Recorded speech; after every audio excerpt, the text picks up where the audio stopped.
En nombre de AFP Habitat y Pauta les doy una cordial bienvenida al conversatorio Nueva Constitución, lo que hay que saber en la última etapa. Dejo con ustedes a nuestro anfitrión, el periodista Nicolás Paut. Muy buenos días, ¿cómo están? Queda más o menos un mes y medio para el 17 de diciembre, día en que nuevamente todos los chilenos estamos convocados para un nuevo plebiscito. Esta vez las opciones son a favor o en contra del nuevo texto constitucional que está proponiendo el Consejo, y prácticamente no hay dudas de que ya está listo la propuesta de Carta Magna. Son aproximadamente 107 páginas, y en este nuevo conversatorio acá, organizado por Radio Pauta y AFP Habitat, vamos a estar desglosando los principales artículos y que tienen una arista económica y que obviamente es muy importante para que todos ustedes tengan claro de qué se trata la propuesta y también tomen la mejor decisión informada el 17 de diciembre. Ustedes pueden participar enviando preguntas a los panelistas que ya voy a presentar al siguiente WhatsApp, +569 99220938. Repito, +569 99220938. Voy a partir presentando a la persona que me está acompañando acá en el estudio de Radio Pauta, el abogado y también panelista de Radio Pauta, Gonzalo Cordero. Gonzalo, gracias por estar con nosotros. Hola Nicolás, mucho gusto, buenos días. Muy buenos días.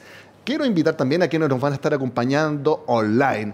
Una persona que hace clases principalmente en la Universidad Diego Portales, abogado constitucionalista, pero que ahora está en una visita en Wisconsin, Estados Unidos. Presento a Javier Couso. Javier, gracias por estar con nosotros. Buenos días, Nicolás, ¿cómo estás? Saludos a Gonzalo y a Máximo también. Muchas gracias por estar con nosotros, Javier. Y ahí lo decía en la siguiente presentación. Nuestro tercer panelista será el abogado y miembro de la comisión experta Máximo Pavés, que también está conectado online con nosotros. Máximo, buenos días. Buenos días, Nicolás, Gonzalo, Javier. Un gran abrazo y muchas gracias por la oportunidad de conversar con ustedes. Muy bien, una pregunta general. Quisiera partir por Gonzalo, que está acá.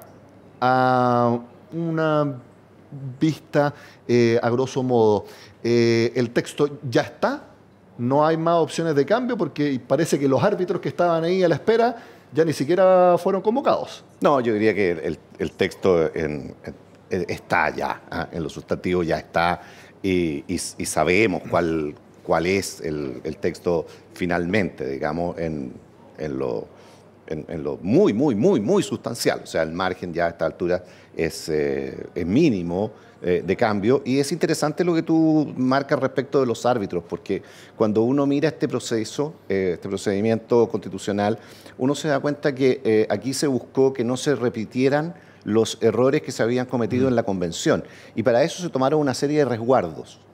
Más adelante podemos hablar de esto, pero uno de ellos eran los árbitros que cautelaran estos famosos 12 bordes. Vale decir, que nos aseguráramos que el texto que finalmente se propusiera al país respetara nuestras instituciones democráticas básicas, respetara nuestra tradición constitucional. Y el proceso termina sin que nunca nadie haya recurrido a los árbitros, por lo tanto, ni siquiera recurrido. Por lo tanto, yo diría que ese objetivo se cumplió, uno puede darlo por cumplido. Y si bien que se puede discutir y es legítimo que a uno le guste o no le guste el texto que se está proponiendo, es un texto que está dentro de las bases, de los 12 bordes y de todo lo que eso implica. Javier, ¿eso da señales concretas de que este proceso estuvo ordenado, estuvo concreto, estuvo incluso dentro de los bordes que uno espera de una discusión de una propuesta constitucional? Ciertamente, uno podrá estar de acuerdo o en desacuerdo con el texto aprobado, pero lo que está claro es que acá no hubo una transgresión a las reglas del juego, como tampoco, debo ser claro, no la hubo en términos del proceso pasado. Recordemos que había un árbitro distinto, que era la Corte Suprema. En ese sentido, yo creo que Chile en ambos procesos ha echado mano a su acervo institucional, algo que estamos acostumbrados en Chile, pero que no es lo normal en la región latinoamericana. Máximo, me imagino que comparte la opinión tanto de Javier como de Gonzalo.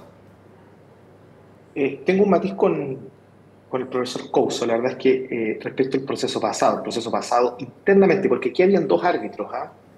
Estaba el árbitro, el tribunal de admisibilidad, digamos así, al Comité Técnico de Admisibilidad, que es el que hace alusión Javier Gonzalo, desde el punto de vista de cautelar las 12 bases. La gran gracia de este proceso era que justamente no tuviera una hoja en blanco que impidiera o que propendiera a desdibujar completamente la tradición constitucional chilena, y eso estaba custodiado por el árbitro, por este árbitro, digámoslo así. Y estaba también en la Corte Suprema, que en el proceso pasado, y a mí me tocó ser redactor de la reforma constitucional, mantuvimos la misma competencia para los temas formales internos. Y ahí tengo una discrepancia con el profesor Couso, que en el proceso pasado yo creo que hubo varias transgresiones internas de abuso reglamentario de la misma Convención Constitucional, pero recordemos que la oposición a la mayoría de entonces no tenía ni siquiera los votos para poder recurrir a la Corte Suprema a hacer efectivo algunas transgresiones de reglamento interno, ¿ya? Pero eso son cosas más específicas de ambiente, que creo que fue bastante menos pasivo en el proceso pasado. En este,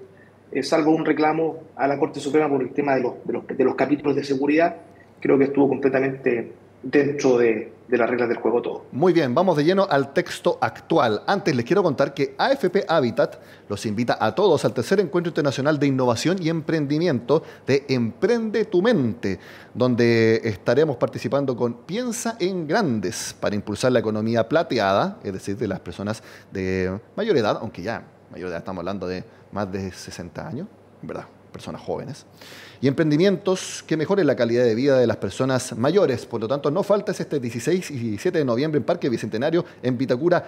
Compra tus entradas en www.etmday, ETM de Emprende tu Mente, .org. Repito, las entradas en www.etmday.org, 16 y 17 de noviembre en el Parque Bicentenario. Vamos inmediatamente al texto. Artículo 2, ¿qué es lo que dice? El Estado de Chile es social y democrático de derecho que reconoce derechos y libertades fundamentales, deberes constitucionales y promueve el desarrollo progresivo de los derechos sociales, con sujeción al principio de responsabilidad fiscal y a través de instituciones estatales y privadas. En términos bastante simples para que lo entendamos todos, Máximo Pavés, ¿qué significa que el Estado de Chile sea social y democrático de derecho? Oiga, una pequeña corrección fraterna, estimado Nicolás, eso queda en el artículo primero, ¿ya? Gracias. Fue uno de los consensos que pudimos construir después de la comisión experta. El Consejo Constitucional tenía que actualizarlo en su página web, si yo lo descargué hoy día de la página web. No, yo se lo mando sí, bueno, ahí le mandamos un cariñoso saludo a todo el equipo, que lo es estupendo, pero aquí quizás no está actualizado el texto que mandaron ayer. Artículo 1. Yo quisiera contar que Max defendió con mucha convicción precisamente que estuviera en el artículo primero. Ya, artículo 1 entonces, sí. Estado de Chile social y democrático de derecho. ¿Qué es lo que pasa, Nicolás? Mire, cuando durante la campaña del rechazo, uno de los consensos que tuvo el mundo político de derecha y algunos sectores de centro-izquierda fue consensuar que en la próxima discusión constitucional iba a haber un Estado social y democrático de derecho. ¿Por qué comentó esto? Porque esta frase está en las 12 bases y por lo tanto no es un invento ni de la Comisión Experta ni del Consejo Constitucional. Es un acuerdo político importante, bastante trascendente, que por supuesto también estaba en el borrador de la Convención Constitucional. Es decir, esto es algo que como un gran titular representa un consenso político, que por supuesto tiene expresión constitucional. ¿Y qué es lo que significa? Primero, esto siempre yo lo defendí en la Comisión Experta y lo hemos dicho, no hay un modelo de Estado social y democrático de derecho. Aquí es donde quizás, sobre todo con el profesor Couso, vamos a tener importantes matices de diferencias. No hay una sola fórmula. Esta fórmula está consagrada en muchas partes en el mundo, como en 40 constituciones, desde Alemania hasta Venezuela, es decir, por regímenes autoritarios, más liberales en lo económico, por regímenes con más democracia, es decir, no hay un modelo. Y lo que estamos señalando nosotros, ¿y qué fue lo que construimos? Fue señalar, Nicolás, que el Estado tiene obligaciones constitucionales expresas y, por supuesto, las herramientas necesarias para llevar adelante la concreción, realización, materialización de derechos sociales. Gonzalo, sí. El modelo subsidiario, por supuesto, también los contempla. Sí, Gonzalo, pero acá hay una habilitación expresa, con libertades fundamentales, y eso se expresa a lo largo de todo el texto de distinta manera, pero ese es nuestro modelo, que el Estado tenga una obligación constitucional de concretizar derechos sociales respetando libertades fundamentales. Gonzalo, ¿cuál es la diferencia respecto a lo que tenemos hoy día que se define al Estado chileno como subsidiario? Mira, básicamente el Estado subsidiario, la concepción de la Constitución del 80 del Estado subsidiario es una concepción que limita el ámbito del Estado mucho más. Vale decir, que le da prioridad a las personas, preferencia a las personas para la resolución de sus problemas, ¿ah? Y el Estado queda, por eso en la expresión subsidiaria, queda en subsidio, ¿ah? Allí donde las personas no llegan, porque no quieren o porque no pueden, tiene que entrar el Estado. Cuando hablamos de personas, obviamente, sector privado, empresas ofreciendo servicios. Toda la sociedad civil, las empresas, todo lo que no es el órgano público, el órgano estatal, ¿ah?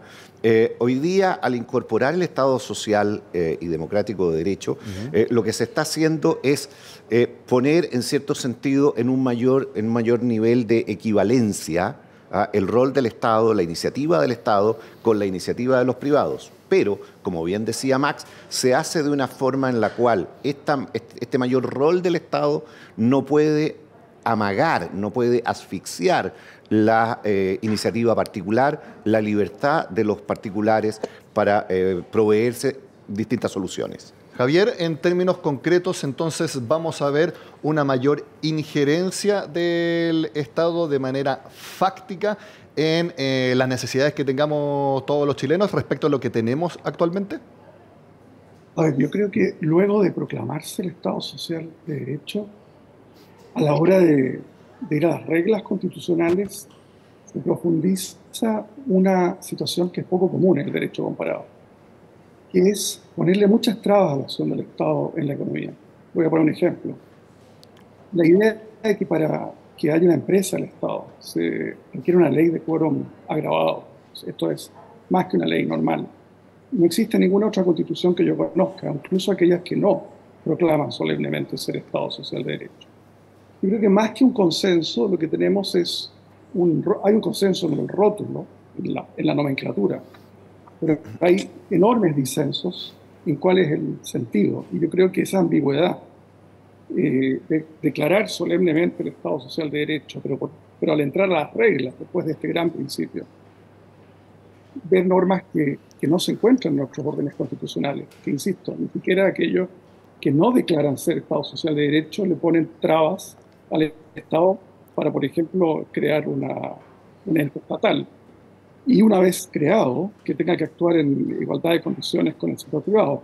Pongo un ejemplo, la BBC de Londres, es una empresa pública estatal inglesa, un país que no declara ser un Estado Social de Derecho, pero tiene, por ley simple, privilegios respecto de otras emisoras porque se considera que sirve un rol público que las otras no sirven. Sí, tal como dice Javier, Gonzalo, ¿usted también cree que el hecho de que haya algunas quórums altos para crear una empresa estatal dificulta que se concrete este Estado social y democrático de derecho? No, yo no creo eso.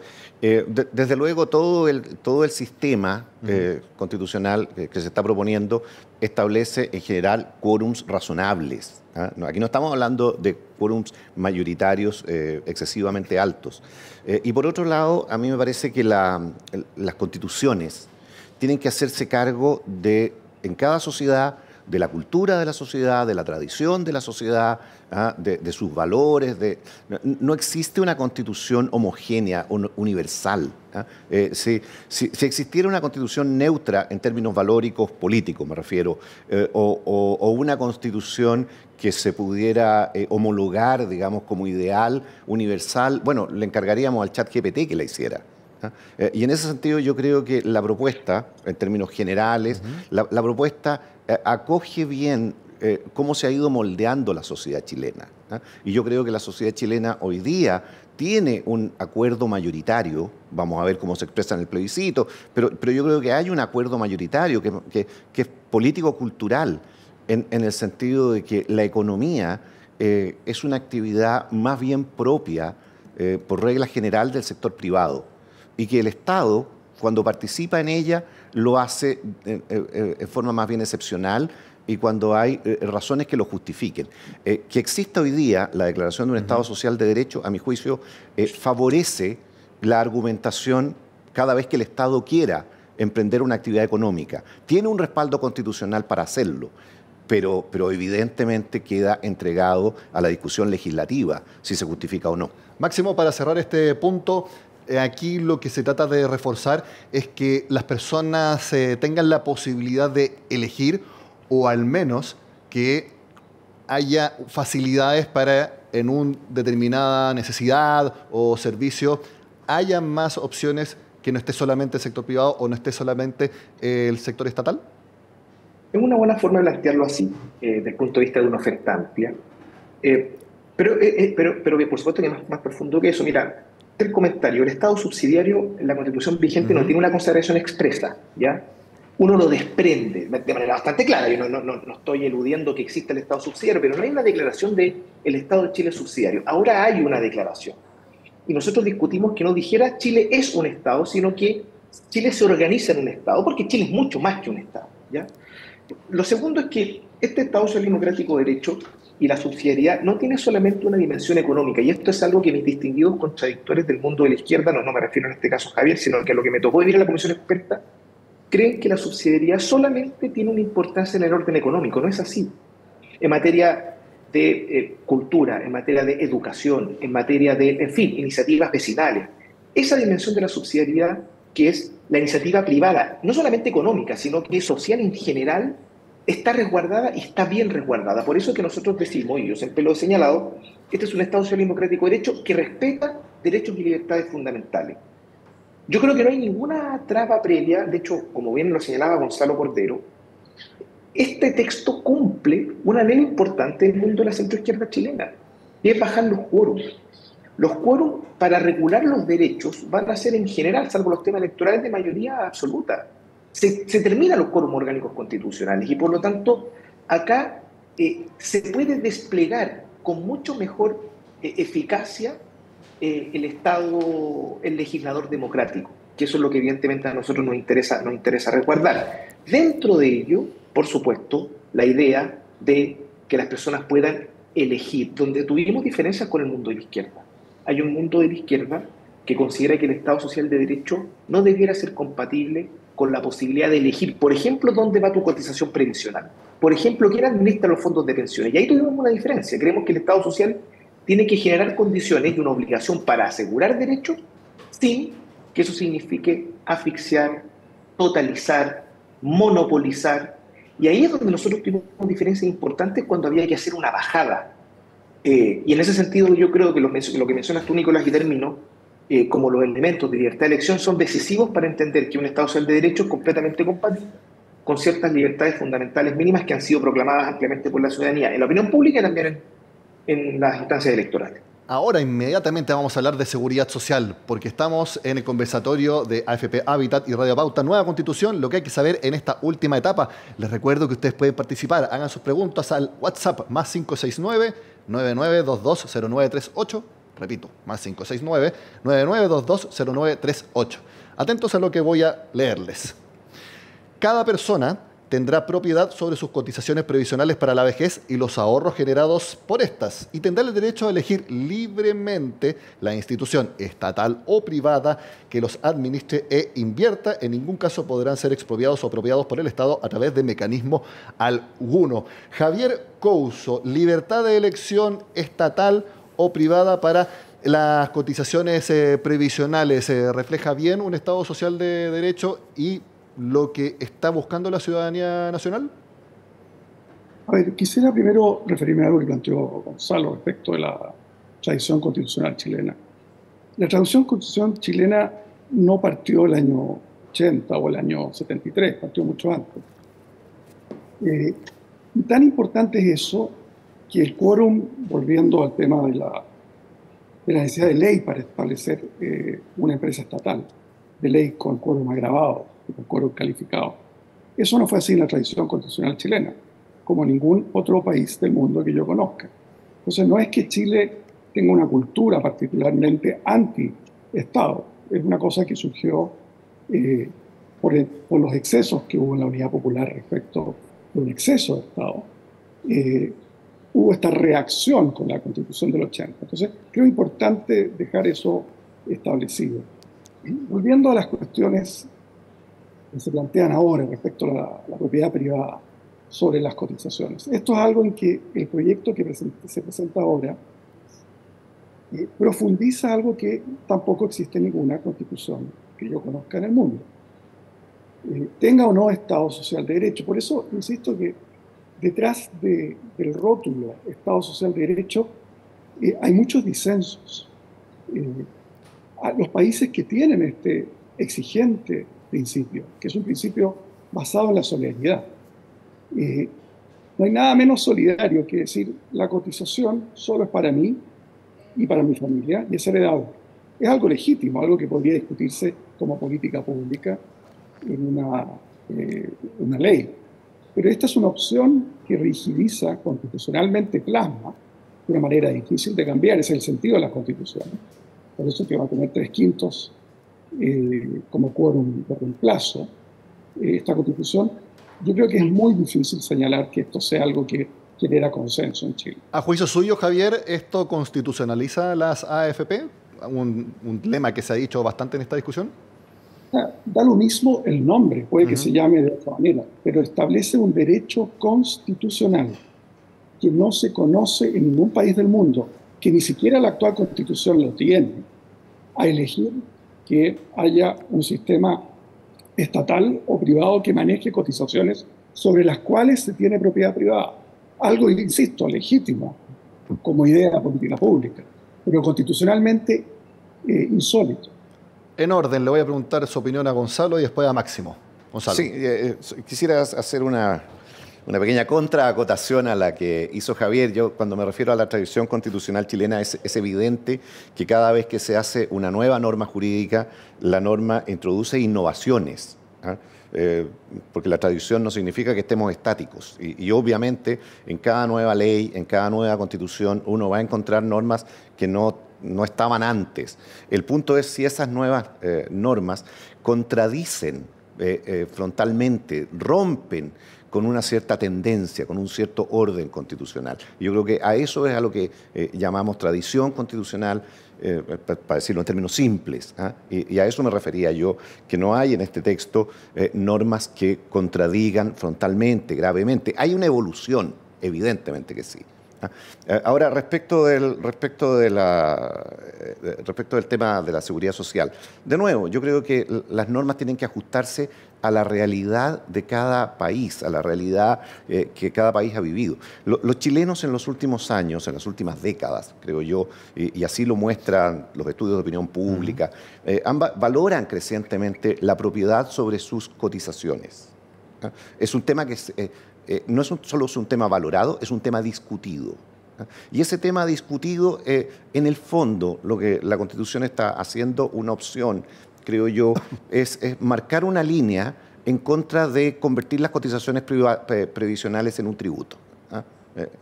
Y más bien va por la vía de que la solidaridad se haga de otra manera. Por ejemplo, a través de la pensión garantizada universal, que es de impuestos de todos los chilenos. Claro, pero yo creo que garantizar, la discusión de fondo es si garantizar la propiedad de las cotizaciones previsionales es una norma antisolidaria, es una norma que impide la solidaridad. No, yo creo que lo que hace es una cosa distinta. Yo creo que encausa la solidaridad en otra forma, de otra manera, pero desde luego no impide la solidaridad. Máximo, ¿cuál es su opinión sobre este punto? A ver, yo creo que este tema, en este punto, creo que se refleja muy claramente lo que plantea Javier, desde el punto de vista de que hay disensos importantes y por qué. El primero es, yo esto lo dije, lo señalé muchas veces desde marzo que estamos trabajando. A mí no me gusta el argumento que lo he escuchado de muchos sectores diciendo, mire, esto no existe ninguna constitución del mundo, porque todas las constituciones son distintas. Hay constituciones con derechos sociales, hay constituciones que no tienen ningún derecho social, como la norteamericana, que funciona. Hay otras constituciones que están llenas de declaraciones de derechos fundamentales que no funciona ninguna. Entonces, este argumento del derecho comparado, yo siempre lo recibo con un beneficio de inventario, porque todas las constituciones reflejan un momento específico de su historia, y eso por lo bueno y por lo malo. La pregunta es, la Constitución del 80, una vez lo discutíamos con una profesora extranjera en el SEC, ¿por qué hay una norma de terrorismo en la base de la institucionalidad? Bueno, se explica porque es una Constitución dictada en Guerra Fría, por ejemplo, ¿cierto? Bueno, aquí ¿qué es lo que pasa?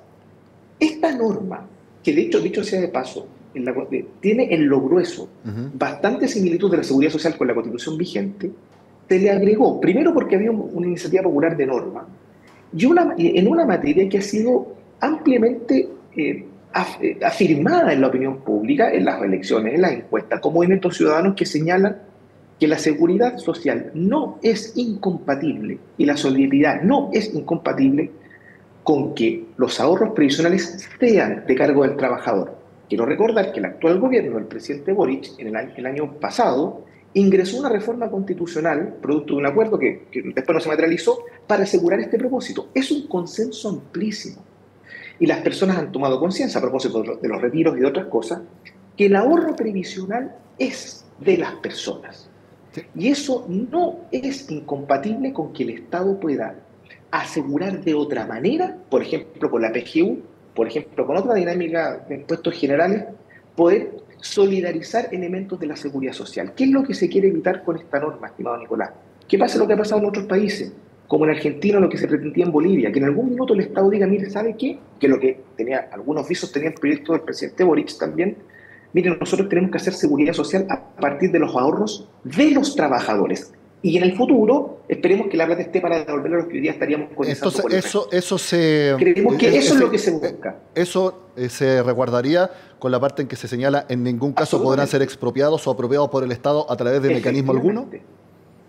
Efectivamente, a través de mecanismo alguno. Y esto quiere evitar lo que en algunos países ha sucedido, que es que el Estado transforma la seguridad social en un botín. Hoy día no se puede hacer porque está prácticamente todo, no todo, porque está en el régimen de las Fuerzas Armadas, en otro régimen, en el sector privado. Pero fíjese, además, este texto lo que hace es ir más allá, porque va a obligar a que el Estado tenga una oportunidad para que las personas tengan ahorro en instituciones públicas. Eso, y las instituciones Máximo, privadas, qué bueno que entró en ese punto porque aquí va mi próxima pregunta y quiero la opinión de los tres. Pero mire, cuando se habla de libertad de elección, cuando se habla, Máximo, de libertad de elección, para elegir, dame un segundo, va a entender por qué le estoy interrumpiendo. Sí. Libertad de elección libre, ya sea estatal o privada. ¿Esto obliga al Estado a crear una AFP estatal para cumplir este propósito? Máximo, ¿está obligado con esta constitución el Estado a hacer una AFP estatal? Sí. Lo que pasa es que, ojo, no tiene por qué ser una AFP estatal. Puede ser una entidad estatal que pueda administrar los fondos de pensiones e invertirlos. Por eso te quiero decir, o sea, aquí el problema de esta discusión, Nicolás, es que se ha centrado de una manera de eslogan, a mi juicio, irresponsable y media populista, de que esto es un tema AFP o no más AFP. Aquí dice instituciones estatales o privadas que administren e inviertan los fondos. Es para que las personas, que las personas entiendan que se trata de una entidad que administra e invierte los fondos de pensiones.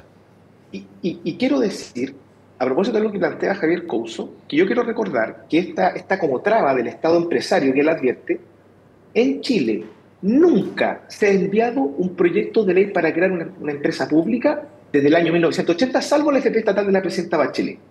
Por lo tanto, no es verdad que si no hay más empresas de estatal es porque hay un problema constitucional. No hay voluntad política y no se ha considerado tan necesario versus el crecimiento del Estado en otras materias, para administrar educación, por ejemplo, servicios locales. Entonces, yo lo que quiero transmitir es que esta norma, creo que lo que busca justamente es decir, mire, aquí no puede haber un monopolio del mundo privado en esta materia. Tiene que haber posibilidad de elecciones institucionales públicas y privadas que puedan competir y que, por supuesto, asegura que las cotizaciones sean de las personas. Ese recuerdo constitucional, ¿por qué creo que es importante tenerlo hoy día?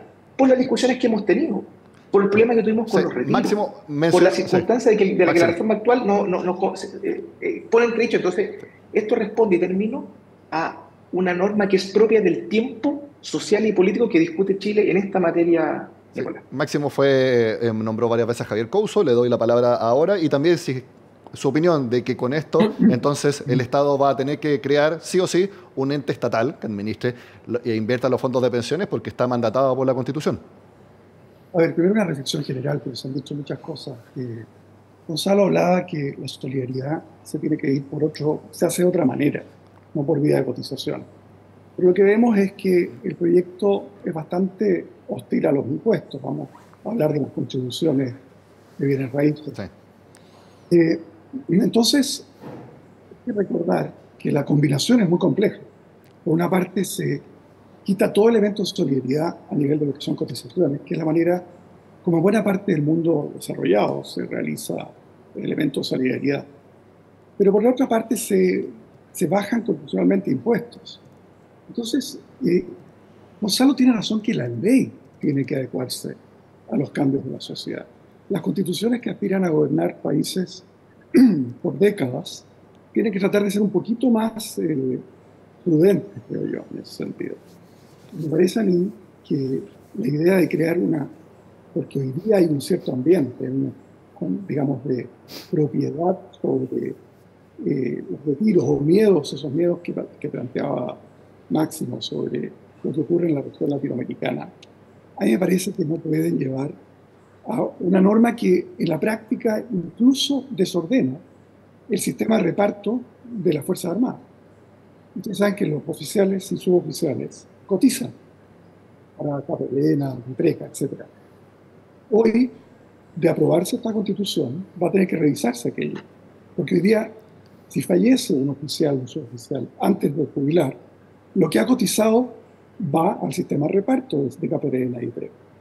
Esto va a tener que ser revisado. Entonces, me parece a mí que, por supuesto, esto no fue buscado por el constituyente en este proceso.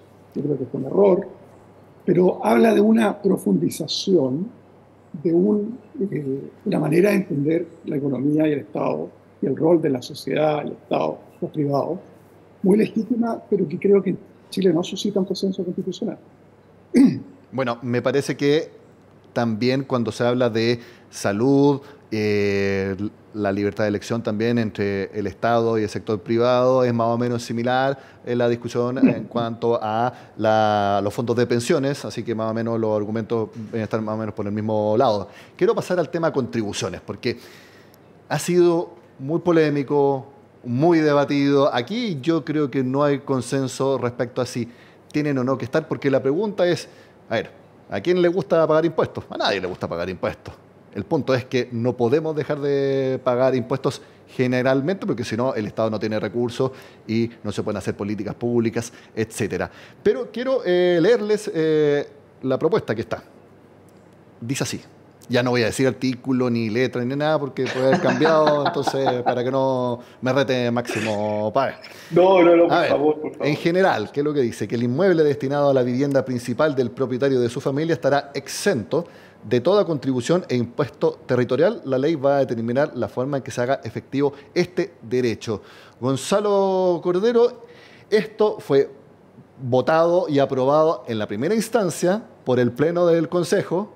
Después, los expertos del grupo donde está Máximo Pavés dijo no lo pongan, pero después el Pleno lo volvió a poner. Eso ya demuestra que aquí no hay consenso respecto a que tenga que estar. Gonzalo, ¿cuál es su opinión de que esté esto? De que nadie en su vivienda principal, o primera vivienda, pero aquí dice vivienda principal, pague contribuciones. No, primero yo diría que del texto que tú acabas de leer no se desprende que nadie va a pagar contribuciones. Vivienda principal. Porque sí, pero le carga al legislador. Eso es verdad. Le carga al legislador establecer la forma en que se va a hacer efectivo este derecho. Mira, para no eludir el fondo de la pregunta, a mí me parece muy discutible que una norma sobre contribuciones de bienes raíces esté en el texto constitucional. Me parece algo que hay muy buenas razones para estar en contra de aquello, para decir que no debió haberse hecho. Dicho lo anterior, y para ser aún más concreto, a mí en lo personal tampoco me parece una norma muy ortodoxa, digamos, en términos jurídicos, en términos conceptuales. Pero uno no debe olvidar que las constituciones, y en el debate político se suele confundir esto, las constituciones son punto de partida, no son punto de llegada. Las constituciones, por hacer una analogía, son una suerte de esqueleto, a la cual después el legislador le pone músculos, le pone órganos, y finalmente el presidente de la República, el Ejecutivo, por la potestad reglamentaria, le pone ropa, lo viste. O sea, a juicio suyo, esto lo va a acotar el legislador. Esto el legislador, es evidente que el legislador lo va a acotar, Y si bien uno puede decir que aquí hay una cierta impropiedad jurídica, no me parece de una gravedad suficiente, de una entidad suficiente en ningún caso como para definir si uno va a estar en contra del texto, sobre todo porque queda suficientemente encargado al legislador el especificarlo. Javier, ¿cuál es su opinión al respecto? ¿Cree que efectivamente el legislador posteriormente lo va a acotar y también el hecho de que un impuesto en particular esté plasmado en la Constitución? A ver, más allá de que en este caso, nuevamente no conozco otra constitución de ningún país de la OECD o del mundo que establezca políticas tributarias con este nivel de detalle y menos que incentúe el pago del impuesto territorial a la primera vivienda. Esto a nivel estadual ocurrió en California en los años 80, hubo una iniciativa populista diría yo, que casi quebró al estado de California y que fue eventualmente revertida bajo la administración de Jerry Brown. Es sumamente, Gonzalo, optimista. La Constitución no solo es un esqueleto, es un punto de veto. Y el legislador no puede transgredir la Constitución. Y es muy calificada la excepción por la cual se puede el legislador saltar, digamos, esta norma. Y es básicamente la idea de que dice altos avalúos. Ahora, ¿qué es un alto avalúo? Me parece a mí que ese es el problema de entrar a legislar tributariamente en la Constitución, que normalmente si esto estuviera en el Código Tributario habría todo un detallamiento que se considerará parámetros de que es un avalúo muy alto como para que no se beneficie el primer dueño o la persona cuya primera vivienda sea esta. La verdad es que esto es algo muy lamentable. Economistas de todo el arte político se opusieron en su momento. Felipe Larraín, Briones, otros en la derecha, para qué hablar de gente de centro y la gente de izquierda.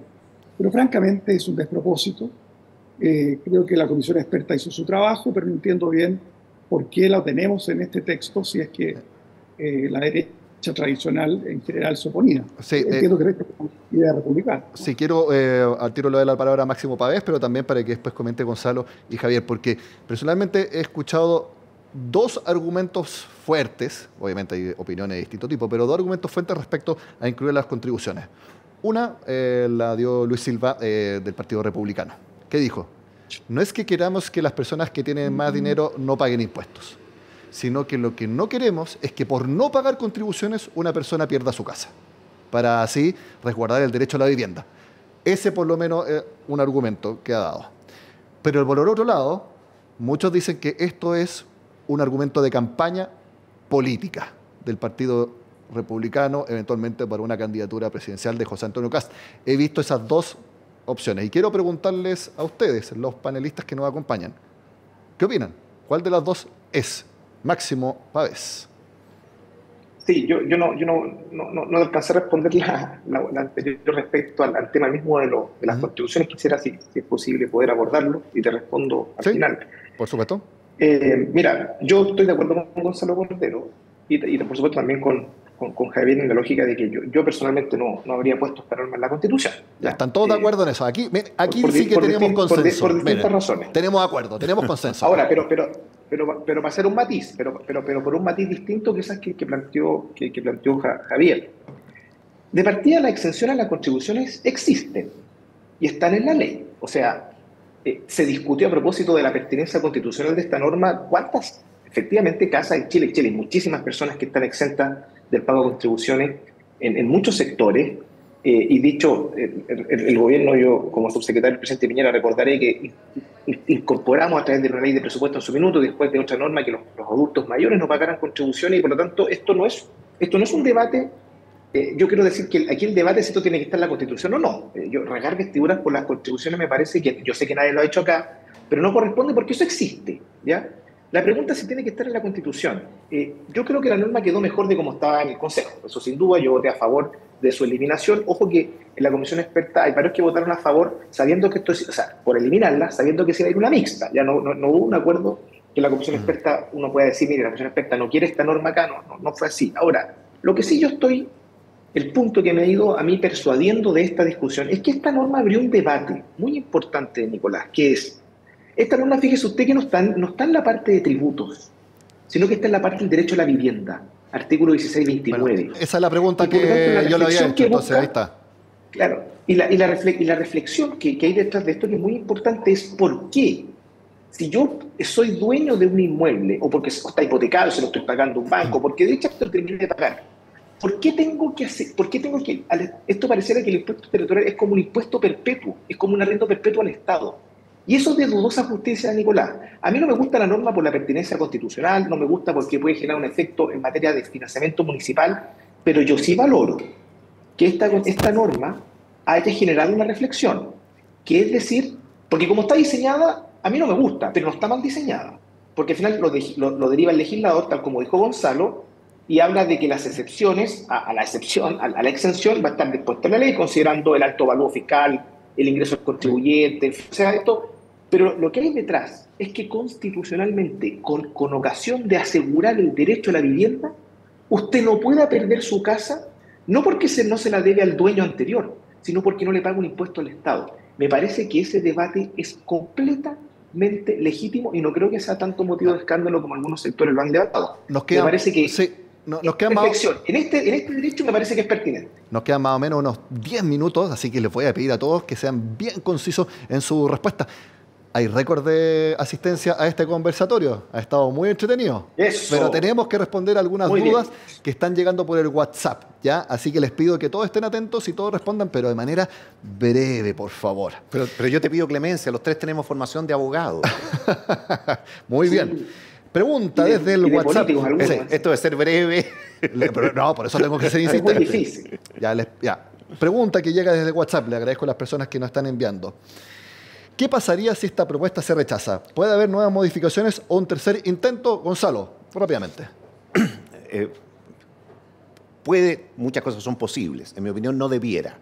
¿Ah? En mi opinión, lo razonable que haya aquí es que si este texto se llega a rechazar, en mi opinión, debiera haber una decisión política de establecer una suerte de moratoria constitucional, ¿ah? Por un tiempo. A lo muy menos hasta que este gobierno termine y haya una nueva elección parlamentaria. Perfecto. Javier Couso, su opinión. Coincido con Gonzalo. Me parece que luego de 4 años de intentos de elaborar una nueva constitución, sería extraordinariamente importante tener una pausa yo soy más, diría, por lo menos 5 años en que no nos planteemos siquiera. No creo que haya que formalizarlo, yo creo que no hay ambiente en Chile. Máximo Pavés.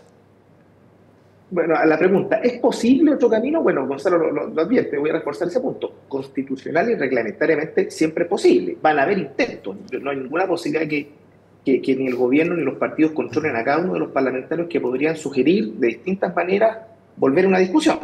Políticamente yo creo que sería completamente inconveniente y creo que hay cierto consenso en eso en todos los sectores políticos, que eso va a ser así, salvo lo que hemos escuchado del alcalde Jado y quizás otras personas que insisten en una asamblea constituyente, en fin, pero yo creo que no hay espacio político para iniciar otro proceso en el corto plazo. Nueva pregunta. Aquí pueden tener algo más de tiempo para opinar, pero poco, ¿ya? Por eso se los digo. Todos son medios políticos y abogados, entonces por eso les digo. Totalmente político, ese es el problema. Sí. Pregunta.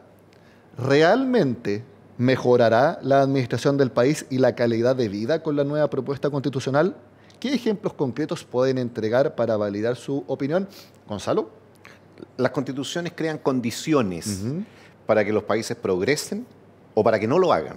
En mi opinión, la propuesta de la Convención, por ejemplo, creaba las condiciones del fracaso de Chile.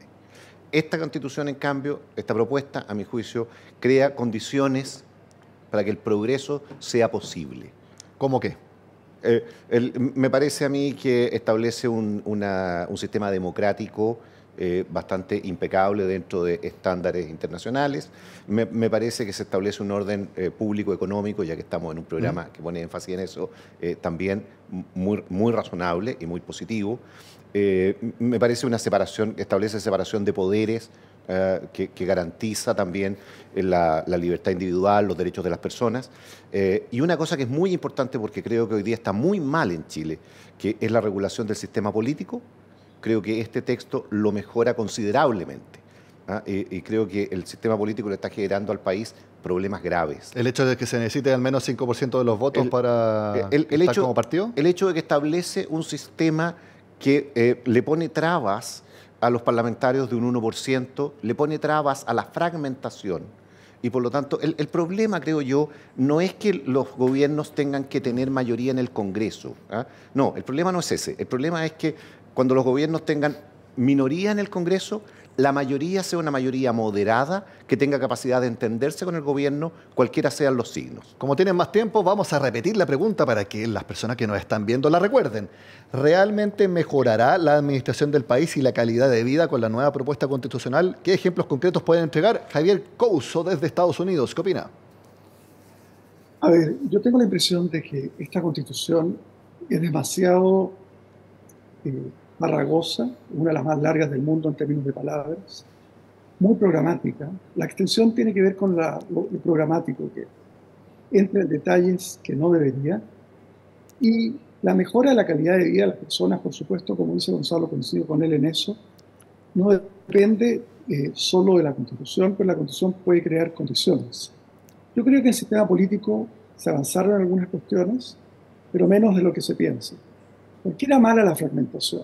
Porque ya van 2 o 3 gobiernos, Piñera 2 y Boric 1, que han tenido problemas para llevar adelante su agenda. Porque prometen algo, pero después no tienen cómo transformarlo en ley.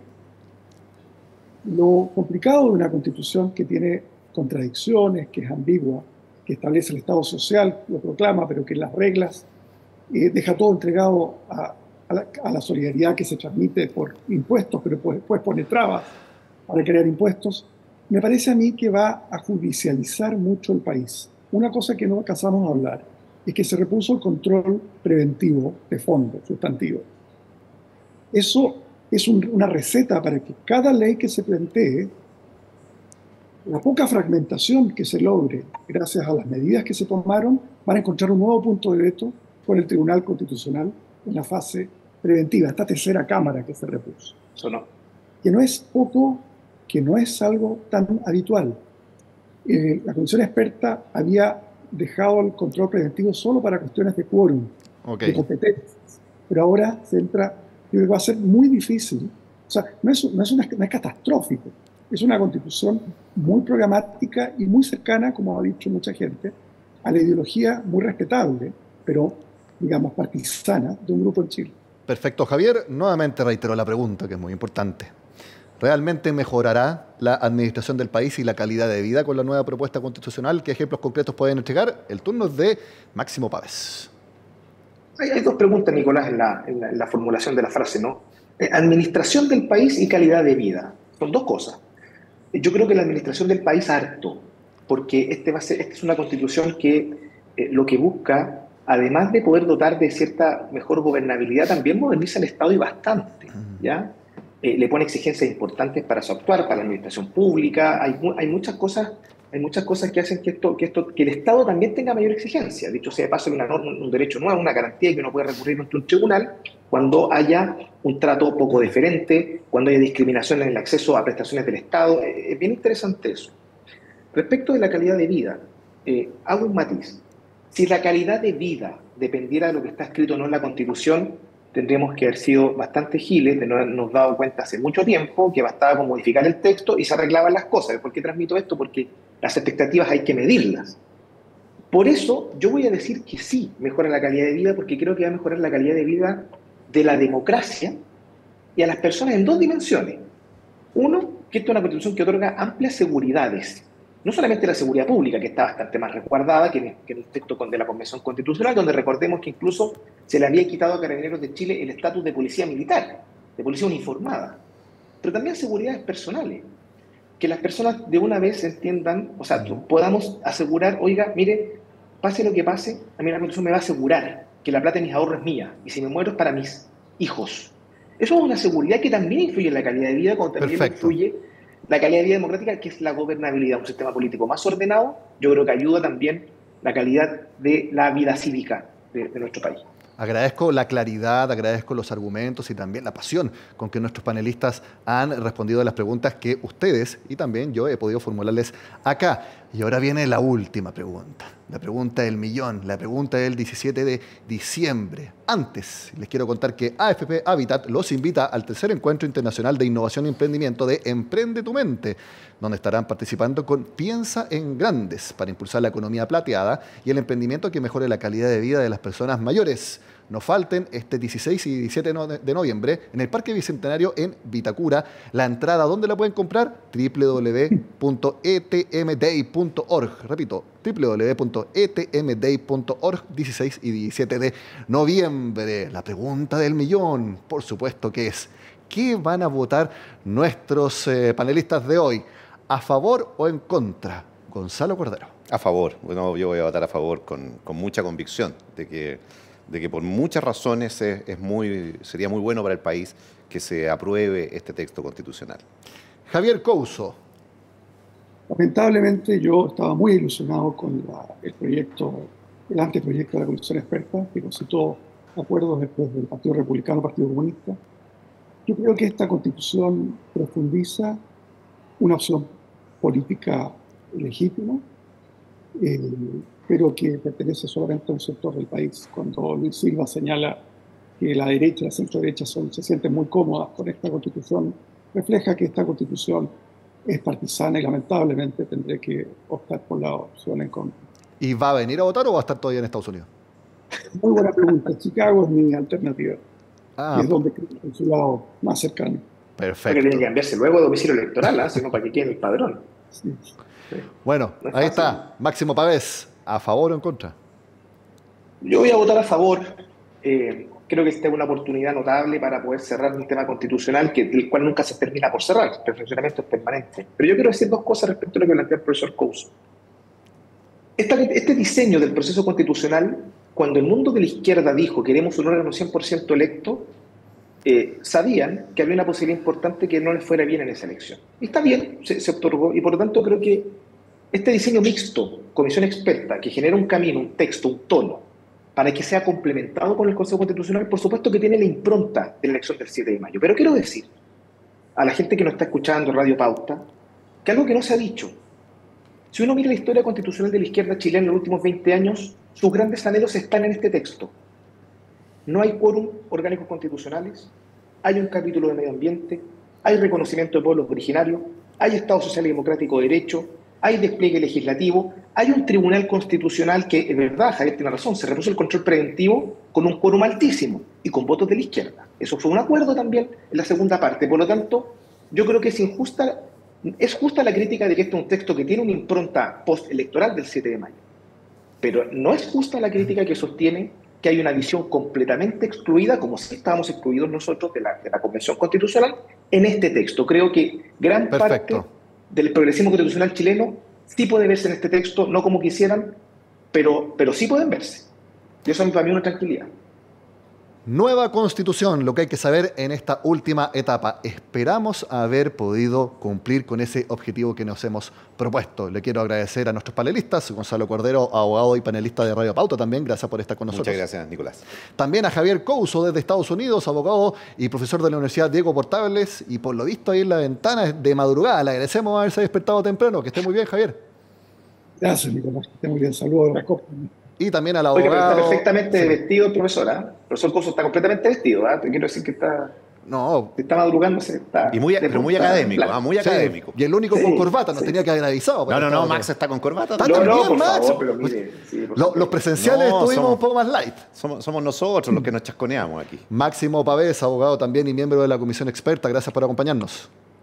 Muchas gracias a ustedes, saludos a los panelistas, un gran abrazo a todos. Un gusto Max, un gusto Javier. Y también yo le mando un abrazo, en este caso virtual, a todos quienes nos acompañaron a través de la señal de Radio Pauta, también a quienes a través de la invitación de AFP Habitat pudieron estar con nosotros. Mi nombre es Nicolás Paut y voy a estar acompañándolos en una próxima oportunidad acá en los conversatorios Radio Pauta y AFP Habitat. Que estén muy bien.